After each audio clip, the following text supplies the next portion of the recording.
من الشيطان الرجيم.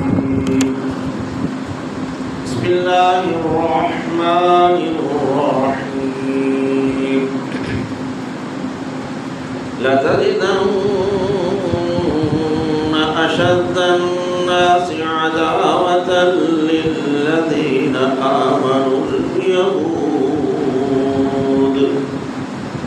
والذين أشركوا ولتجدن أقربهم مودة للذين آمنوا الذين قالوا إنا نصارى ذلك بأن منهم قسيسين ورهبانا وأنهم لا يستكبرون. صدق الله العظيم وصدق رسوله النبي الكريم. نحن على ذلك من الشاهدين وشاكرين والحمد لله رب العالمين.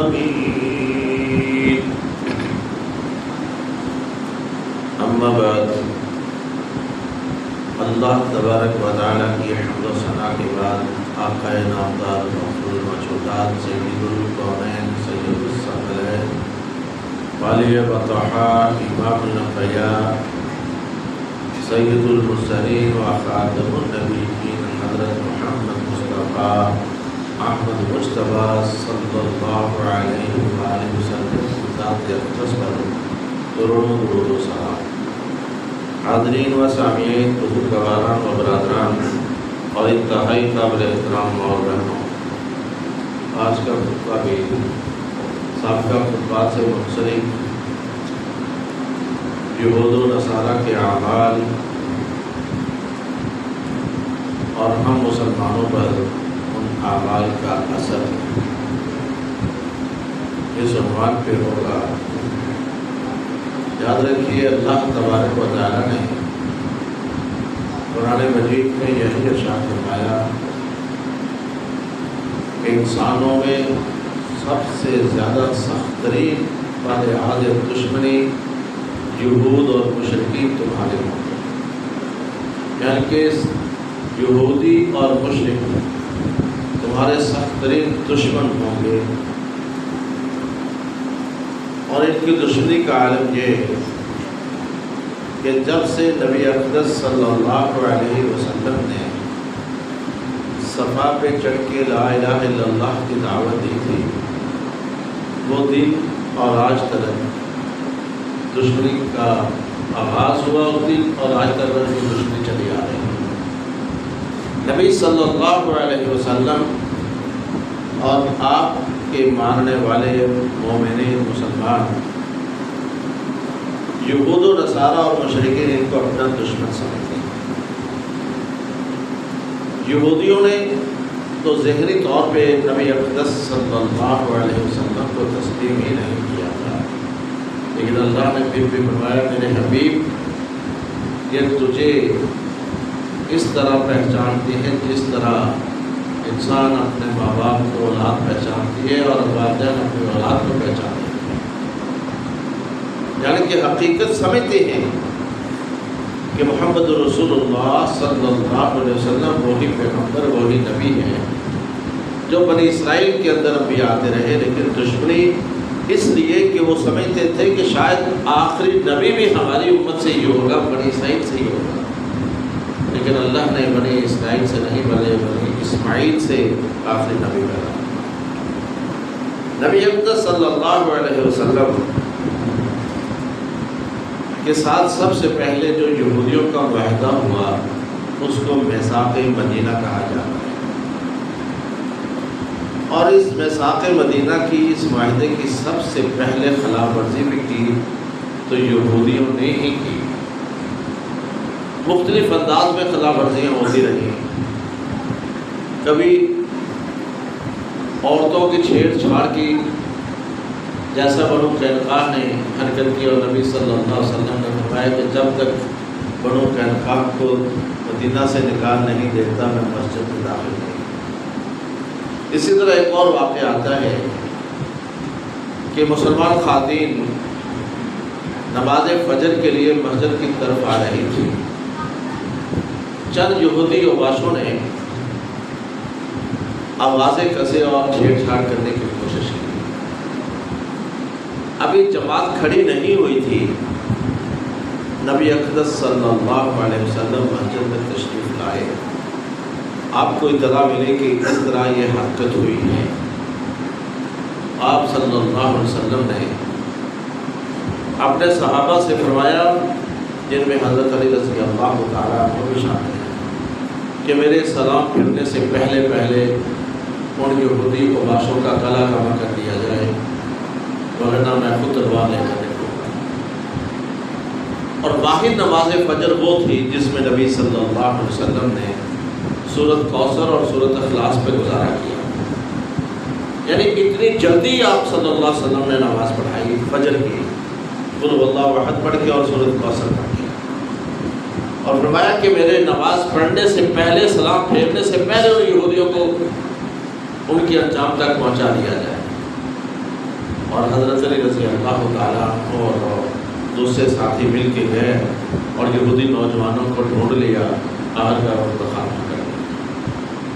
یہ غیرت ایمانی تھی، یہ غیرت ایمانی تھی کہ مسلم خاتون اس کی طرف کوئی نگاہ اٹھا کے نہیں دیکھ سکتا. چھیڑ خانی تو بڑی دور کی بات ہے، اور یہاں تک کہ اگر کوئی شخص کسی کے گھر جھانکے اور گھر کا مالک گھر میں موجود ہو اور وہ دیکھ لے کہ کوئی شخص جھانک رہا ہے، وہ پتھر مار کر اس کی آنکھ پھوڑ دے تو وہ مجرم نہیں ٹھہرے گا، گناہ گار نہیں، بلکہ گناہ گار وہ ہے جس نے جھانکا ہے. یعنی کہ یہاں تک سزا ہے.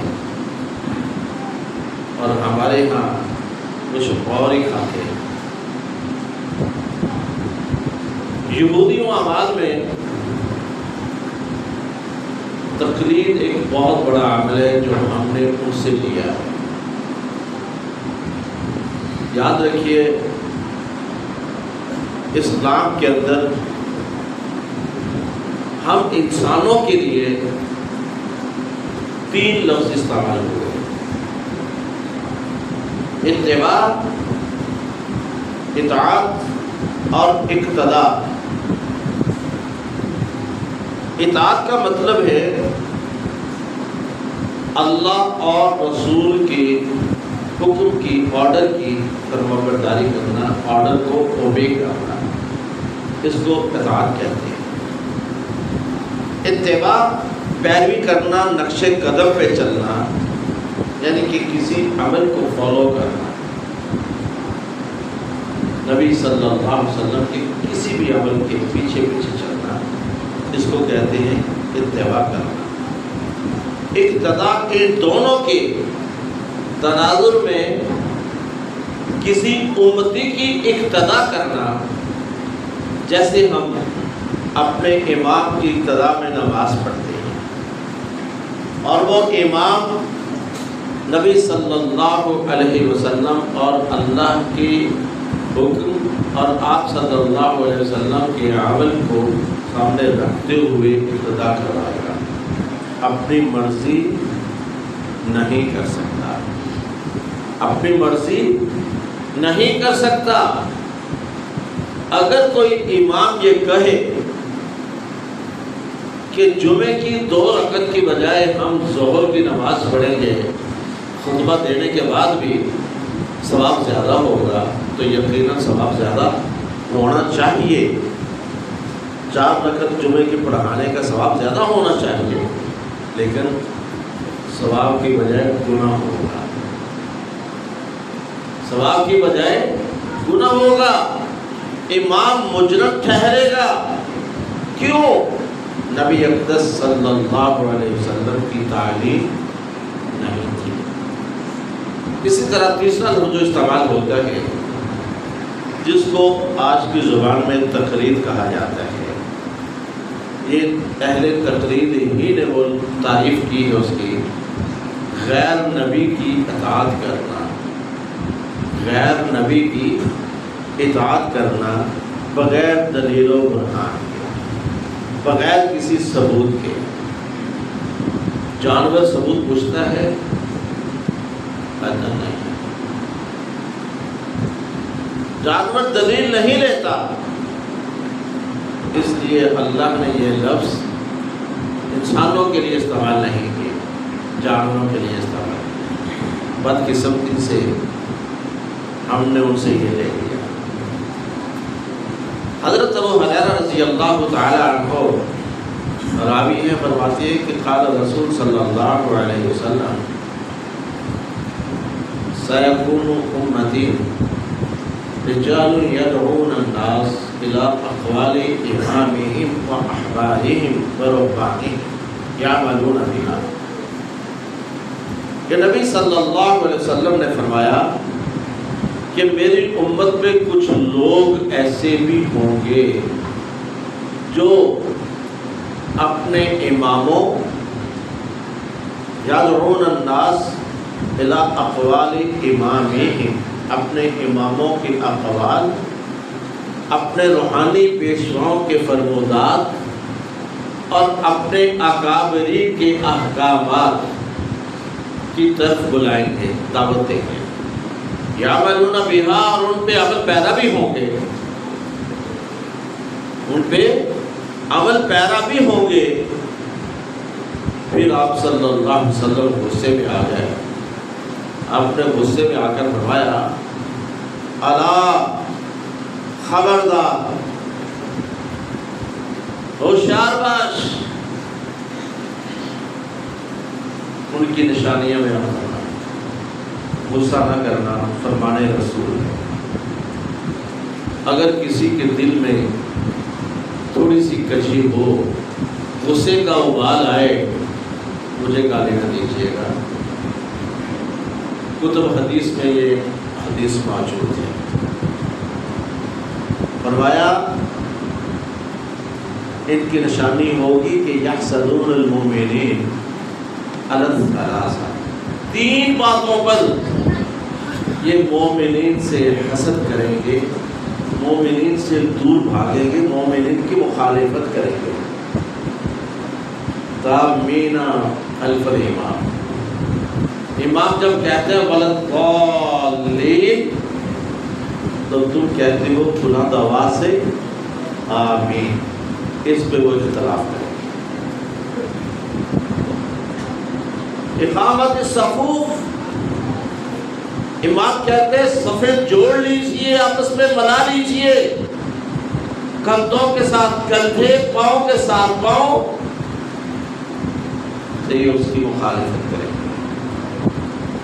اور تیسرا رد السلام، مسجد کے اندر داخل ہوتے ہوئے بلند آواز سے سلام کہنے کو بھی برا سمجھیں گے، اس کی طرف گھور کے دیکھیں گے یہ کون ہے سلام کرنے والا۔ یہ تین عمل۔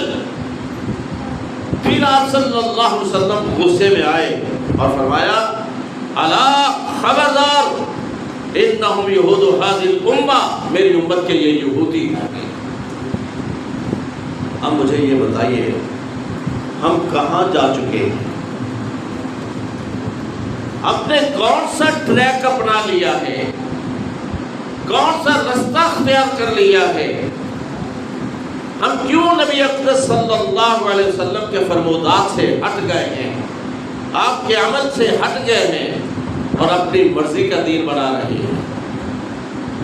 اور دین بھی وہ جن کے اعمال کو نبی صلی اللہ علیہ وسلم نے شمار کر کے فرمایا کہ یہ یہودیوں کا عمل ہے، کہ یہودی اس عمل سے چڑھتے ہیں، کھاتے ہیں، ان کو یہ عمل اچھے نہیں لگتے۔ وہ اس لیے اچھے نہیں لگتے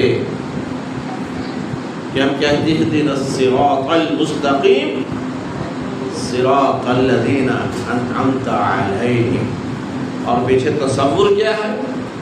انبیاء و رسل، کہ ان کا رستہ جن پر تو نے انعام کیا، اور انعام کن پر کیا؟ انعم اللہ علیہ من النبیین والصدیقین والشہداء والصالحین، ان لوگوں کا رستہ دکھا، اور ان لوگوں کا رستہ نہ دکھانا غیر المغضوب علیہم ولا الضالین، جو مغضوب ہیں، یہاں سے مراد یہودی ہیں، ضالین سے مراد گمراہ لوگ، رستے سے ہٹ جانے والے لوگ، وہ عیسائی ہیں۔ تو جب یہ امام کہتے ہیں تھے ہم کہہ دیتے ہیں آمین۔ آپ صلی اللہ علیہ وسلم کا فرمان ہے قال الامام والضالین فقولوا آمین، تم آمین کہنا، اور آمین کہنے کا مطلب ہے اے اللہ قبول فرما، اے اللہ یہ دعا قبول فرما۔ اور اس دعا سے آمین کہنے پہ یہود و نصارہ جو ہے وہ چڑھتے ہیں نبی صلی اللہ علیہ وسلم کے فرمان کے مطابق، اور ان کو یہودی کہا گیا۔ ابن ماجہ کی ایک روایت ہے، حضرت ام عائشہ رضی اللہ تعالی عنہا راویہ نے فرماتی ہے کہ نبی صلی اللہ علیہ وسلم نے فرمایا کہ دو عملوں میں یہودی تم سے حسد کرتے ہیں، ایک آمین کہنے سے اور دوسرا سلام بلانے سے۔ مسجد کے اندر السلام علیکم بلند آواز سے کہتے ہو تو وہ چڑھتے ہیں، کیوں تم سلامتی دیتے ہو، سلامتی کی دعا دیتے ہو کہ تم سب پر سلامتی ہو، تو تم میں سے اگر ایک شخص بھی وعلیکم السلام کیا دیتا ہے تو سب کی طرف سے ادا ہو جاتا ہے، کوئی ضروری نہیں کہ سبھی سلام کا جواب دیں، ایک بھی اگر جواب دے دیتا ہے تو سب کی طرف سے ادا ہے۔ ایک تو عمل یہ ہے جس سے ہم ہٹ گئے اور ہم نے یہودیوں جیسا عمل اپنا لیا۔ نبی صلی اللہ علیہ وسلم کی ایک روایت ہے کہ تم لوگ اذا زار القبر لا یمس یدہ علی قبر، کہ جب تم قبرستان جاؤ، قبرستان کی زیارت کرو، وہاں جا کر کسی قبر کو ہاتھ مت لگانا، ہاتھ مس نہ کرنا۔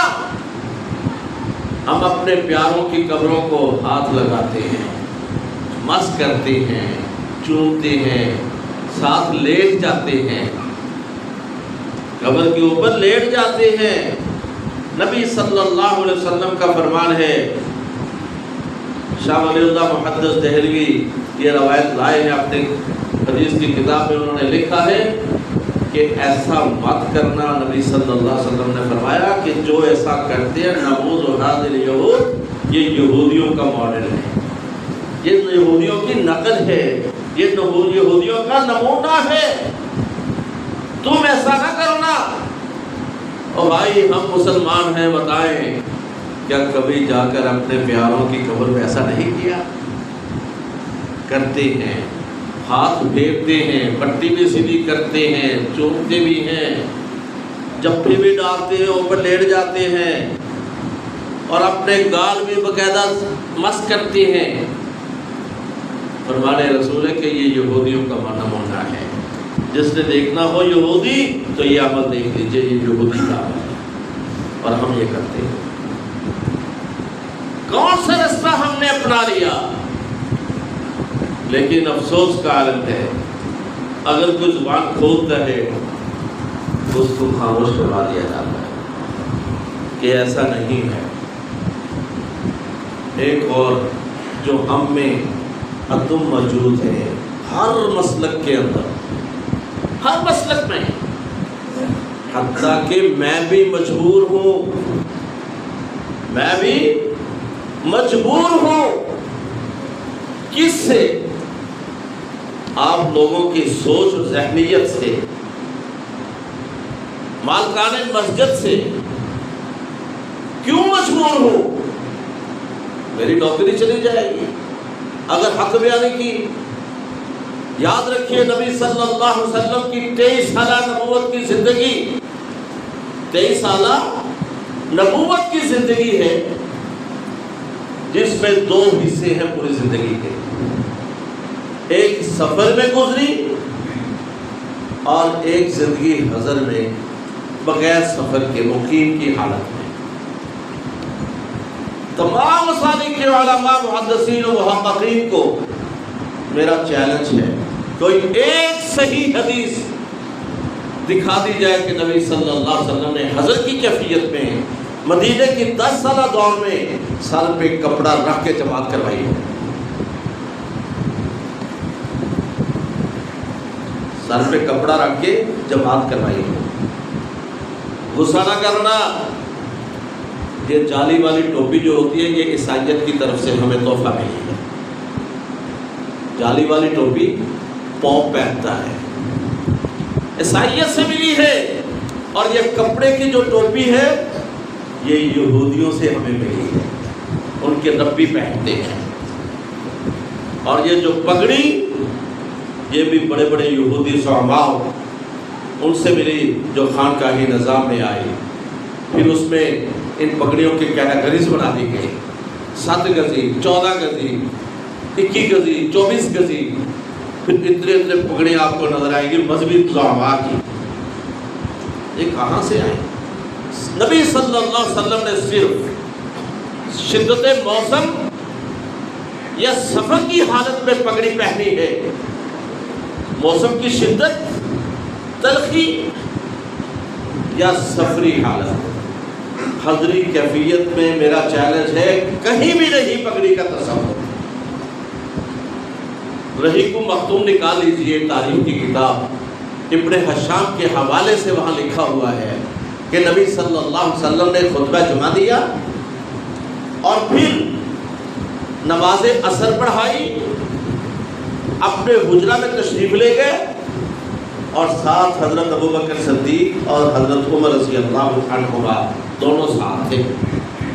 دونوں نے نبی صلی اللہ علیہ وسلم کو جنگی لباس پہنایا اور پگڑی پہنائی، جمعے والی پگڑی کدھر گئی؟ جمعے والی پگڑی کدھر گئی؟ عصر کی نماز پڑھانے والی رومال یا پگڑی یا ٹوپی کدھر گئی؟ آنا چاہیے تھا یہ روایت میں کہ وہ اتار دی اور جنگی لباس والی پگڑی آپ کو پہنائی گئی۔ حتن ایسی بات نہیں ہے۔ اور پھر سنیے صحیح ترین روایت، مصعب بن عمیر رضی اللہ تعالی عنہ دنیا سے رخصت ہوئے، سبھی لوگوں نے سنا، مولویوں نے بیان کیا کہ آپ کو کفن پہنایا گیا تو کفن چھوٹا تھا، کفن چھوٹا تھا، سر ڈھانپتے پاؤں ننگے، پاؤں ڈھانپتے سر ننگا ہو جاتا۔ نبی صلی اللہ علیہ وسلم دیکھ رہے ہیں یہ ماجرا، فرمانے لگے مصعب کا سر ڈھانپ دو، پاؤں پہ اصغر گھاس ڈال دو، پاؤں پہ اصغر گھاس ڈال دو، سر ڈھانپ دو، کفن پورا نہیں ہے۔ بقول ملا کے نبی نے بھی پگڑی پہنی ہوئی ہے، صحابہ نے بھی پگڑیاں پہنی ہوئی ہے، کسی نے اتنا احسان اور قربانی کا اظہار نہیں کیا کہ گھاس نہ ڈالو، میری پگڑی کا یہ ٹکڑا میں پھاڑ کے دے دیتا ہوں، اس کے قدموں پہ رکھ دو۔ اگر یہ کہنا کہ معمول زندگی تھا نبی کا بھی اور صحابہ کا بھی پگڑیاں پہننا، تو یہ توہین ہے بہت بڑی نبی صلی اللہ علیہ وسلم کے احسان اور قربانی کی۔ وہ نبی جو اپنے دشمن کے مرنے پر اپنا کرتا دے سکتا ہے کہ جاؤ میرے دشمن کا میرا کرتا میرے دشمن کا کفن کا حصہ بنا دو، وہ نبی اپنی پگڑی اتار کر اس کو کفن نہیں بنا سکتا تھا۔ سوچنے والی بات ہے، ڈائریکٹ نہیں، انڈائریکٹ توہین کے مرتکب ہم ٹھہرتے ہیں۔ یہ کہہ کر کہ نبی نے پگڑی پہنی تھی، معمول زندگی تھا، اور ادھر کہہ رہے ہیں کہ کفن پورا نہیں تھا۔ اور نعوذ باللہ من ذالک، آج کا دور ہوتا تو ہم میں سے کئی لوگوں نے اپنے رومال اتار کر دے دینے تھے یا نہیں دینے تھے؟ تو کیا نعوذ باللہ من ذالک نبی قربانی اور اظہار نہیں کر سکتے تھے کہ اپنی پگڑی اتار کر کفن کا حصہ بنا دیتے؟ اس کا مطلب ہے نہیں پہنی تھی، نہ کسی صحابی نے پہنی تھی۔ چلو یہ تو بہانا گیا جی کپڑا تھوڑا تھا، اگر کپڑا تھوڑا تھا پگڑیوں کے لیے موجود تھا تو کفن کے لیے کیوں نہیں تھا؟ چلو وہ دور گیا، خلفاء راشدین کا دور آیا، حضرت عمر رضی اللہ تعالیٰ عنہ کا واقعہ سنا، خطاب کے لیے چڑھے خلیفہ راشد، ایک شخص اٹھا، وہ شخص بھی کون؟ سلمان فارسی رضی اللہ تعالیٰ عنہ، کھڑے ہوئے، عمر امیر المومنین، ہم سب کو مال غنیمت میں ایک ایک چادر ملی ہے اور تمہارے حصے میں بھی ایک چادر آئی تھی، تمہارا لمبا قد ہے ہم سے، ہم چھوٹے قد والے ہیں، اس ایک چادر سے ہماری قمیضیں نہیں بنی، آپ کی قمیض یہ کیسے بن گئی؟ جب تک اس قمیض کا حساب نہیں دو گے خلافت کے حقدار نہیں ہوں گے، اتر جائیے منبر سے۔ فاروق اعظم رضی اللہ تعالی عنہ 22 لاکھ مربع میل کے بلا شرکت غیر حکمران منبر سے اترے، کہنے لگے میرا بیٹا عبداللہ کہاں ہے؟ عبداللہ کھڑے ہوئے، عبداللہ گواہی دو اپنے ابا کی قمیض کی کہ قمیض کہاں سے بنی، کیسے بنی، یہ کپڑا کہاں سے آیا؟ عبداللہ کہنے لگے میرے ابا کے حصے میں بھی ایک چادر آئی تھی، ایک چادر میرے حصے میں آئی تھی، میں نے اپنی چادر اپنے ابا کو تحفہ دے دی کہ ابا دونوں چادریں ملا کر قمیض بنا دو۔